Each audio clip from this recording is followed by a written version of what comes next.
Hi everyone, welcome back to my channel. আজ আমি আপনাদের জন্য গোটা মুগ ডাল দিয়ে কাবাব রেসিপি শেয়ার করব। খেতে কিন্তু খুবই টেস্টি হয় আর স্বাস্থ্যের পক্ষে খুব হেলদি। যদি আপনারা ওয়েট লস জার্নিতে আছেন, এটা অবশ্যই ট্রাই করতে পারেন। তো কিভাবে তৈরি করা হয় চলুন দেখে নেওয়া যাক আমার আজকের এই ভিডিওটিতে। গোটা মুগ কাবাব তৈরি করার জন্য এখানে আমি আগে থেকে মুগটাকে ভিজিয়ে রেখেছিলাম। প্রায় 5 থেকে 6 ঘন্টা সময় ভিজিয়ে রেখেছি। আপনারা চাইলে আগের দিন রাতেও ভিজিয়ে রাখতে পারেন, সকালে তৈরি করে নিতে পারেন। আর যদি হাতে সময় কম থাকে তাহলে ফুটানো গরম জলে 2 ঘন্টা সময় ভিজিয়ে রাখবেন, দেখবেন সুন্দর ভিজে যাবে। এখানে একটা মিক্সিং জার নিয়ে নিয়েছি, এর মধ্যে মুগগুলো ঢেলে নেব।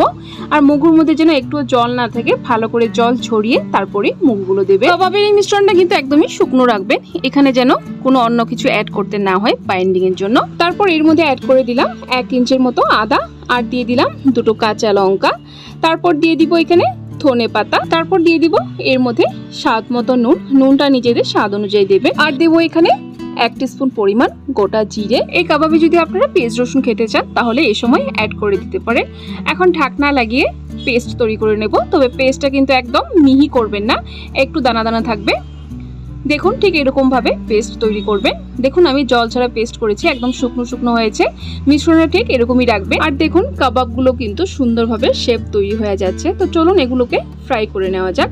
আমি ডিপ ফ্রাই করব না, শ্যালো ফ্রাই করব। একটা প্যানের মধ্যে ব্রাশের সাহায্যে একটু তেল এভাবে ব্রাশ করে নেব। আপনারা চাইলে কাবাবগুলো কিন্তু ডিপ ফ্রাইও করতে পারেন, তবে এইভাবে ফ্রাই করলে বেশি হেলদি হয়। প্যানটা ভালো করে গরম হয়ে গেলে এর মধ্যে এইভাবে কাবাবের শেপ করে বসিয়ে দিব সবগুলো। তো দেখুন বন্ধুরা, সবগুলো দিয়ে দিয়েছি। এগুলোকে ভালো করে ঘুরিয়ে ঘুরিয়ে সুন্দর লালচে করে ভেজে নেব। আর কাবাবগুলো কিন্তু লো টু মিডিয়াম ফ্লেমে ভাজবেন, নইলে কিন্তু ভিতরে কাঁচা থেকে যেতে পারে। এক পাশে আমার ভাজা হয়ে গেছে, কাবাবগুলো আমি আস্তে আস্তে করে আবার উল্টিয়ে দিচ্ছি। এইভাবে করে সুন্দর লালচে করে কাবাবগুলো ভেজে তুলে নেব। তো দেখুন বন্ধুরা, কাবাবগুলো আমার ভেজে নেওয়া হয়ে গেছে। এখন একটা আলাদা পাত্রে তুলে নিচ্ছি। আর এটাকে সসের সাথে বা গ্রিন চাটনির সাথে সার্ভ করতে পারেন। দেখুন ভিতরটা সুন্দরভাবে হয়ে গেছে। সো বন্ধুরা, আমার আজকের এই হেলদি কাবাব রেসিপিটি কেমন লাগলো অবশ্যই কমেন্ট করে কমেন্ট বক্সে জানাবেন। আর যদি ভালো লেগে থাকে তাহলে কিন্তু একটা লাইক অবশ্যই দিয়ে দিবেন। আর এরকম রেসিপির আপডেট পাওয়ার জন্য চ্যানেলটাকে সাবস্ক্রাইব করে দিবেন। সাবস্ক্রাইব করে পাশে থাকা বেল আইকনটা ক্লিক করে অল করে দিবেন, তাহলে আমার চ্যানেলে যখনই কোনো নতুন রেসিপি আসবে নোটিফিকেশন আপনাদের কাছে পৌঁছে যাবে।